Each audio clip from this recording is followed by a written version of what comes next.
What's going on, class? This is Kyle Brown, and this is my project, Cheating in NASCAR, the Impact on Rules and Integrity of Racing. You'll have to forgive me. I'm using an iPad to record the video. My computer apparently does not want to use any of the other softwares because it either costs money or my computer is too old. So I'm using the iPad. And I apologize for all the constant shaking, but I will do my best to keep it stable. One of the reasons I chose this project was because I have a familiar interest with racing. I've been to a few NASCAR races, I've been to some Formula One races, and I get through all of it personally.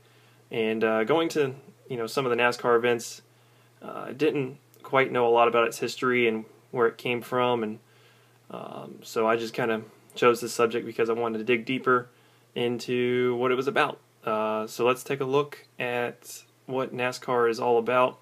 NASCAR actually originated, if you did not know, from people who ran alcohol illegally during Prohibition.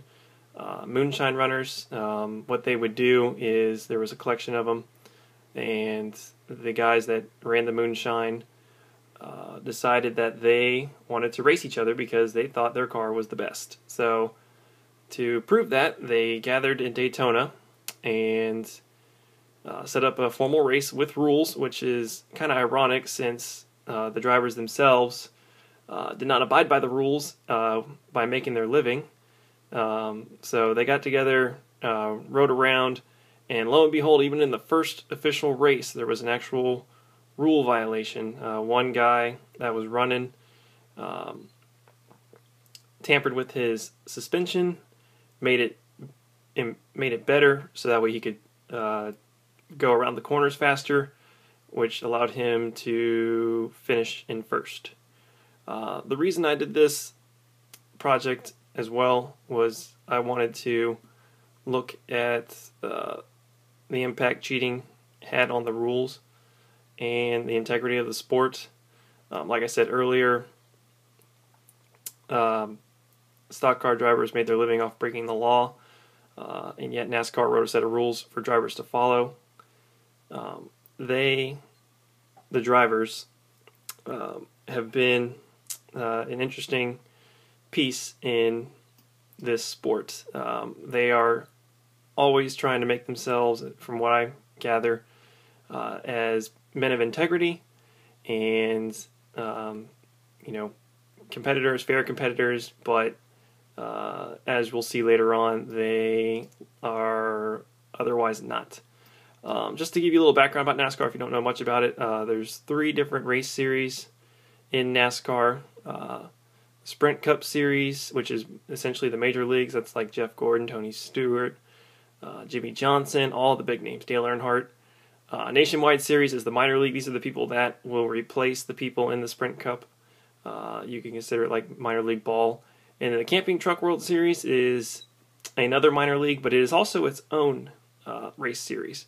Some drivers never leave the truck series. They enjoy it so much they just stay in it. But sometimes some of the drivers want to move up from the truck series to the major Sprint Cup Series. The season lasts almost the entire year. It starts in middle of February and ends in the middle of July, which was very recently. So they really only have like 2 to 3 months off, and then they're right back on the grind. NASCAR, from a source, states that there are 75 million fans in the U.S., and about 100,000 of them attend each race.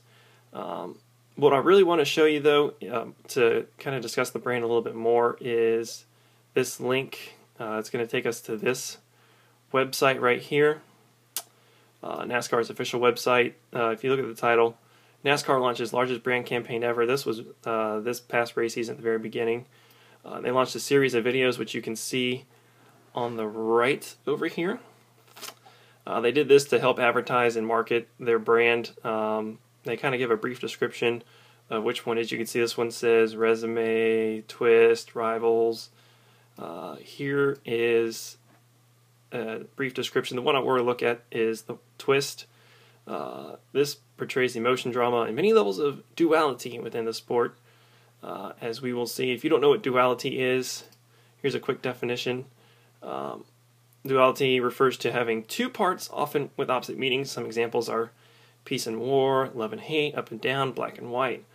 So even though they may have something in common, they're opposite by nature. So here's the video that I want to show you about NASCAR.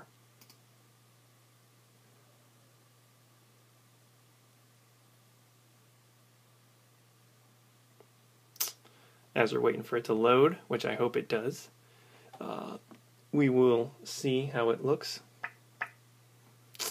And it looks like it's not going to load. Well, if you do get an opportunity, make sure to click on the video. It was very informing and very engaging. I enjoyed it, and I think you guys will too.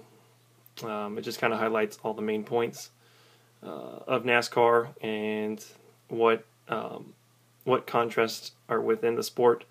It's pretty neat. So let's move on. Going to the PowerPoint. So some examples of cheating. You can look at the PowerPoint for yourself if you'd like, just for time purposes, but the one that was the most amusing to me, and this didn't happen recently, this was somewhere in the 70s, 60s, 70s when Darrell Waltrip was racing. If you read here, this pretty much sums it up. During weigh-ins, which cars have to do weigh-ins before they go to race to make sure that they're legal and they're able to run around the track without beating out anyone by a mile. Darrell Waltrip and his team found a way to make their car weigh enough to pass inspections and then lighten their car during the race. So basically they found a way to make the car heavier for inspection, and then during the race they would remove some parts to lighten it up to make it faster. What they did was they filled a part of the car with BBs or buckshots, basically ammunition, prior to weigh-ins. Then during the race, they would dump the BBs on the back straight where there was nobody around. So what they did was they weighed in with a bunch of BBs, passed inspection, got on the track, dumped the BBs, which made them lighter and faster. Well, one day they were doing the same thing, loading up the car with BBs, and one of the crew members decided to wash the car, which is what most teams do anyway. Well, they didn't know that it would make the BBs all wet, and when they got wet, they stuck together. So whenever Darrell went to release the BBs on the back straight, they didn't come out because they stuck together. But what ended up happening was the little latch that opens up for the BBs to fall out remained open, and the BBs came out, ironically, on pit lane where everybody else was and where everyone could see. And when he went down pit lane, it spilled out and essentially showered everyone on pit lane. It was pretty funny. I don't think there's really any video to show that, but I can just imagine someone driving down and a bunch of BBs or just debris just flying down, hitting you in the face. That's just one example of cheating and how some of the drivers are trying to make themselves faster and bending the rules. The impact that cheating has had on the rules and the integrity of the sport. I want to pay attention to this first little note. Breaking the rules has no doubt led to a more strict platform racing. Violations surprisingly have had a positive effect on the sport, as was the case in 2001, when there were 18 different drivers found caught cheating in the race. That was also the same day that Dale Earnhardt died on the final lap on the final turn. What happened was hit a wall, and he didn't have some restraint system in, which NASCAR ended up mandating right afterwards.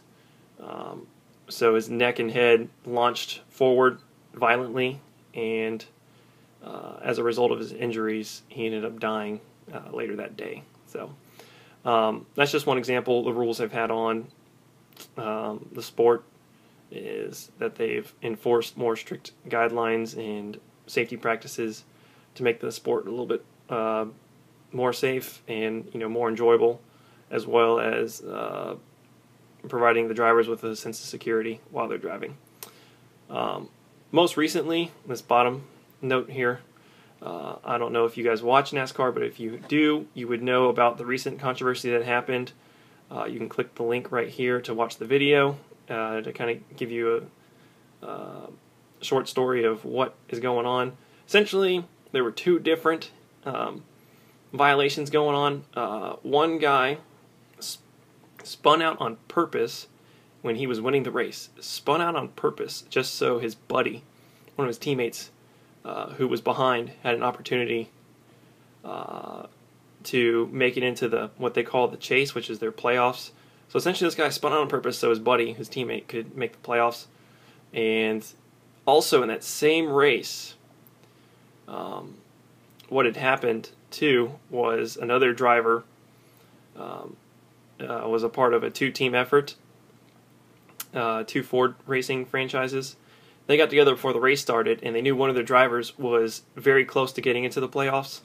So they made a deal prior to the start of the race to get him to finish better.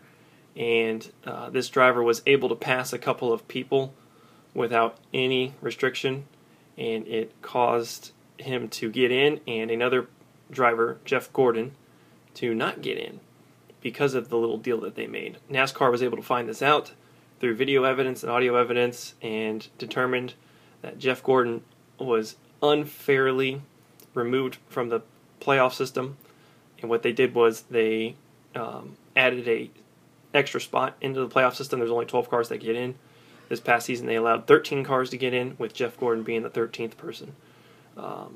So just another example of how the rules impacted the integrity of the sport. So just to conclude about this whole project, art class textbook Eitzen says duality of sport. Sport provides examples of courage, superhuman effort, extraordinary teamwork, selflessness, and sacrifice. Yet the images conveyed through sport, violence, greed, exploitation, selfishness, cheating, and contempt for authority, are not always uplifting. And that seems to be the case a lot of times with some of the NASCAR events. And here's the picture I was talking to you about, with the guy spinning on purpose. This is Clint Boyer doing that so his buddy could get in. And that was not his buddy behind him, that was just another driver. NASCAR, like any other sport, there's people who will abide by the rules and people who don't abide by the rules. It really just boils down to their character and their moral compass and just what they feel is right and what they feel is wrong ethically. I would have to say that for future research and projects, I would actually like to see if somebody would look into someone who actually cheated and if it was really worth it. Sometimes people cheat and it's just a slap on the wrist. But I would like to know if cheating actually was worth it, in the sense that did it result in a better finish and a better outcome for them in the end of the season. I think that would be something interesting to look at. And also I will be attaching my ancillary handout on Blackboard. Feel free to check that out. It's just a summarization real quick of this whole project. And for the sample activity, real quick, if there was ever a discussion board question, I think this would be something interesting to answer, just like I asked before. Is there any evidence to suggest that these forms of punishment, such as fines and penalties, would deter athletes and teams from breaking the rules again immediately after they violate the league's policy? In other words, if an athlete or team breaks any one of the league's rules and receives a fine or suspension, how long or brief of a period of time does that athlete or team go without breaking the rules again and are fined or suspended as a result thereof? If someone would like to do that for future reference, I think that would be an excellent topic to go with. I think you could find a lot of information on that. Guys, thank you for your time. I really hope you enjoyed this project. I apologize for the video not starting up, but please feel free to click on the NASCAR brand link right here, and it will take you directly to that video where you can watch. Thank you for your time.